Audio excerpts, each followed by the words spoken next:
collègues pasteurs,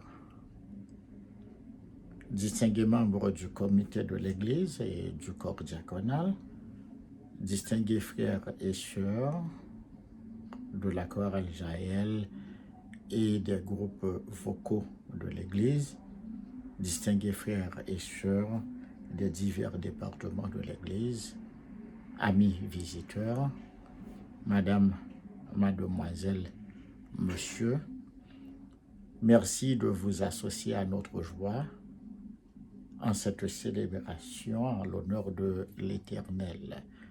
Ces festivités marquent nos 18 années d'existence, 18 années depuis que l'Église baptiste de la Paousie est implantée en ce lieu pour desservir la communauté. Nous remercions le Seigneur pour sa fidélité et ses grâces envers nous, et l'Assemblée dit avec moi, béni soit l'Éternel. Béni soit l'Éternel. L'Assemblée dit avec moi, merci Jésus. Il est digne de louer le Seigneur, il est juste de le célébrer, et c'est le sens de ces manifestations car il est bon pour nous. Sans plus tarder, j'invite tout un chacun à ouvrir sa Bible au livre des Psaumes pour prendre lecture des 3 premiers versets du psaume 126. Quand l'Éternel ramena les captifs de Sion, nous étions comme ceux qui font un rêve. Alors notre bouche était remplie de cris de joie et notre langue de chants d'allégresse. Alors on disait parmi les nations, l'Éternel a fait pour eux de grandes choses. L'Éternel a fait pour nous de grandes choses. Nous sommes dans la joie. Grande est notre joie ce matin en prenant connaissance, ô Éternel, de tes multiples bienfaits envers nous. Et c'est à raison que jeunes et vieux s'unissent ce matin pour célébrer ton nom au très haut. Après les chants, les prières qui ont été adressées en ton honneur, maintenant nous te cédons la place pour parler, Seigneur. Parle et tes serviteurs écoutent. Nous te demandons toutes ces grâces par Jésus, notre divin Sauveur, lui-même qui vit et règne à jamais. Amen. Le sujet sur lequel j'aimerais vous entretenir est celui-ci, le chant du retour. Entendez par retour le chant du relèvement, le chant de la restauration ou encore le chant de la résurrection. Le psaume 126 fait partie de l'ensemble du psautier appelé Cantique des degrés. Ne voyez là aucune allusion ésotérique, n'en déplaise aux francs-maçons. Il n'est pas question de dimension ou de spiritualité de mauvais aloi dans ce sommet. Pour clarifier tout sous-entendu, je m'en vais avec les lettres de ce mot échafaudé, mon plan de message. Degré. D comme dans degré. Il s'agit de 15 psaumes, depuis le psaume 120 jusqu'au psaume 136 qui composent cette section appelée Cantique des degrés. 15 comme les 15 marches que devaient gravir les Israélites pour entrer dans le temple. 15 comme les 15 chants entonnés à la louange de notre Dieu, à la louange du Dieu d'Israël par les rapatriés sur le chemin du retour en Palestine. 15, il s'agira en fait de 15 poèmes écrits par Ézéchias après son rétablissement. une façon de dire merci au Seigneur pour l'avoir guéri de sa maladie. D comme déportation, D comme dispersion, D comme discipline, D comme désobéissance. En raison des multiples désobéissances du peuple d'Israël, Dieu a sévi contre le péché, contre l'idolâtrie. Israël s'est mis à imiter les nations païennes et aux grandes dames des prophètes qui n'ont cessé de rappeler au peuple hébreu leur devoir de sainteté, leur devoir de témoigner les perfections visibles du Dieu d'Israël, le seul vrai Dieu. Donc, ayant fait fi des commandements de Dieu, ayant fait fi des appels à la repentance des prophètes, Dieu a dû sévir contre le péché. Voilà pourquoi, comme punition, Dieu les a condamnés à l'exil. Eux, comme dans exil, l'exil s'est fait par plusieurs vagues successives. En l'an 722, le royaume du Nord, appelé Israël, qui a eu pour capitale Samarie, a été déporté en Assyrie et distribus se sont trouvés dispersés parmi les nations et on ne les a plus retrouvés jusqu'à ce jour. Et en l'an 605, Nebuchadnezzar est entré à déporter les jeunes nobles capables de servir son gouvernement à travers le monde, à travers la capitale babylonienne, dans tout l'empire de Babylone. Eux, comme l'exil, comprenez, madame, que chaque fois, comprenez, monsieur, que chaque fois que nous commettons un péché, eh bien, Dieu nous condamne à l'exil. Il est dit au psaume 1er, les méchants ne résistent pas au jour du jugement, ni les pécheurs dans l'assemblée des justes.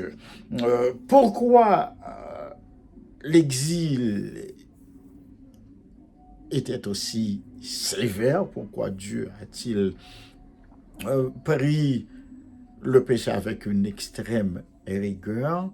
C'est pour vous faire comprendre la gravité du péché, la gravité de tout acte de désobéissance. Le péché, c'est la transgression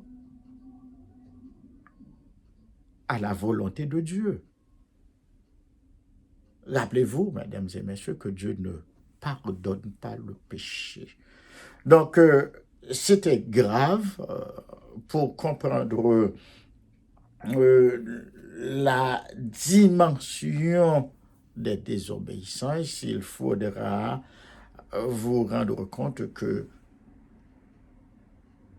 un tiers de l'Ancien Testament, soit plus de 17 livres de l'Ancien Testament, sont consacrés à ce sujet qui est l'exil. Les prophètes sont classés en prophètes de l'exil, prophètes d'avant l'exil et prophètes post-exiliques. Des livres comme Esdras, Néhémie parlent de ce fait vraiment triste que tout Israël voudrait effacer dans leurs annales historiques.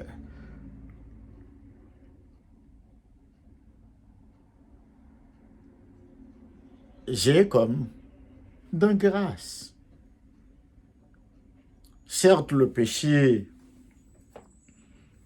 a été puni, mais après 70 années d'exil en Babylone, Dieu s'est pourvu un reste. Et par sa grâce, par sa main toute puissante, des rescapés seront rapatriés en Israël. R comme rapatriement, R comme retour, R comme restauration. On se rappelle que le roi Cyrus a pris un décret ordonnant de revenir pour rebâtir le temple délabré, le temple saccagé, le temple brisé par Nebuchadnezzar. Et ensuite, on se rappelle que Néhémie a été autorisé par Artaxerxès pour revenir et relever les murailles de Jérusalem tombées en ruine. Laissez-moi dire à l'Église qu'il y a toujours quelque chose à bâtir. Dieu ordonne toujours de bâtir son Église. Encore, Dieu ordonne de rebâtir ou encore de colmater les brèches. Voilà pourquoi l'Église est toujours une œuvre en construction et Dieu recherche des ouvriers capables, à l'instar de Betsaléel, remplis de l'Esprit Saint pour accomplir toutes sortes de travaux dans son ouvrage. Donc l'invitation est lancée à quiconque recherche son ministère au service du Seigneur, permettez-moi le mot. Donc justement, les Juifs sont revenus par la puissante main de Dieu. On se rappelle ce qu'on a dit, l'Éternel est vivant, lui qui a non pas permis Israël de sortir d'Égypte. On dira dans les derniers jours que l'Éternel est vivant, lui qui a ramené son peuple dispersé d'entre les nations. Certes, le Seigneur a fait grâce, mais il est temps qu'Israël fasse son introspection. Et cette introspection, ce retour en soi, va leur permettre de considérer quelque chose de très très grave qu'il faut considérer avec profondeur, avec réflexion. Dieu ne les a pas condamnés à la mort. Dieu ne les a pas condamnés à l'extermination, comme de nombreux peuples ont été disparus sur la surface de la terre. Dieu s'est pourvu un reste. Cependant, ils ont beaucoup perdu. Qu'est-ce qu'Israël a perdu? Israël a perdu la gloire de l'Éternel, que l'on savait voir de manière visible dans le livre des Exodes, de l'Exode. Israël a perdu le tabernacle, l'arche de l'alliance qui symbolisait la présence de l'Éternel. Israël a perdu le feu sacré. Israël a perdu la manne. Israël a perdu les pains de proposition et les ustensiles d'or. Israël a perdu le sacerdoce lévitique et toute la sacralité qui vient avec. Israël, à cause des délivrances en dernier lieu, a perdu l'Urim et le Thummim. J'adresse un mot tout à fait éloquent, un appel du pied à ceux-là qui ont erré, à ceux-là qui prennent plaisir à vagabonder, à jouer. Considérez ce que vous avez perdu à force de clocher de part et d'autre. Je voudrais trouver les accents capables de vous convaincre qu'il est bon, qu'il est juste, qu'il est bienséant de servir le Seigneur avec fidélité. Le Seigneur est fidèle à lui-même en vertu de l'alliance qu'il a contractée. Si Israël est infidèle, lui, il demeure fidèle et c'est en vertu de sa fidélité que les Juifs sont revenus. Et vous comprenez pourquoi, lorsque les Juifs sont revenus en Israël, cela a été pour eux un rêve.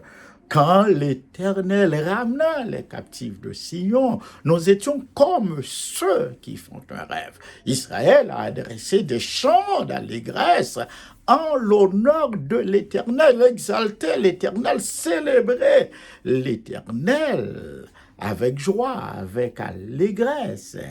Oui, l'Éternel a fait pour eux de grandes choses. L'Éternel a fait pour nous de grandes choses et nous sommes dans la joie, eux comme exalter l'Éternel. Mais le psaume ne comporte pas seulement une première partie, il y a une seconde partie qu'il importe de considérer.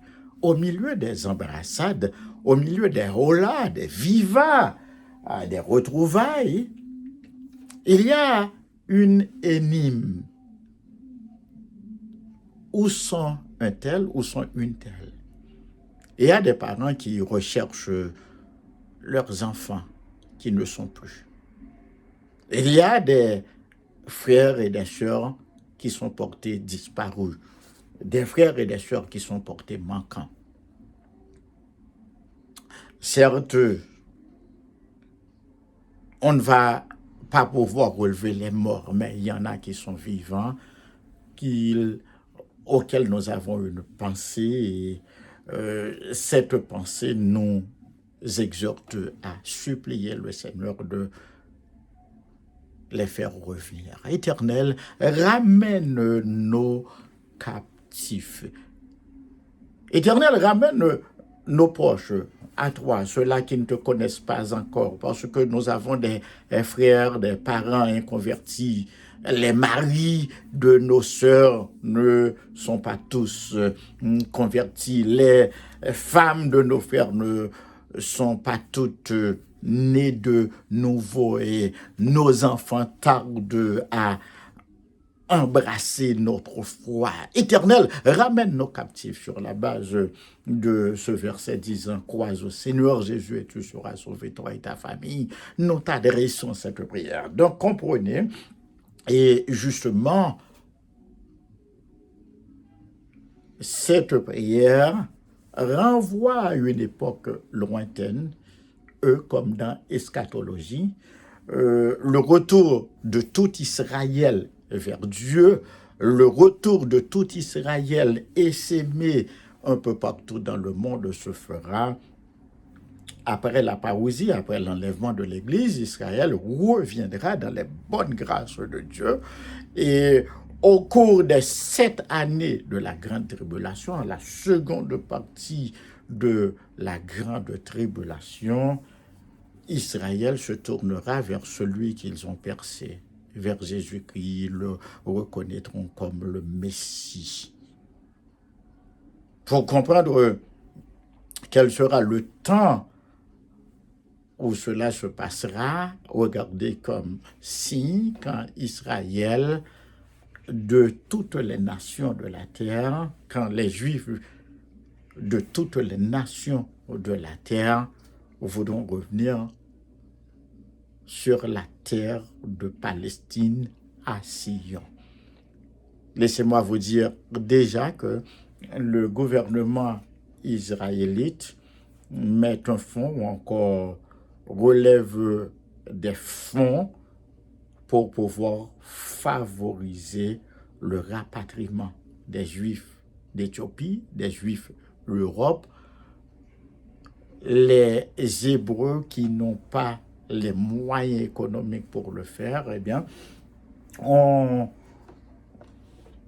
prélève des fonds justement pour leur faciliter le voyage de leur pays d'adoption à l'alma mater.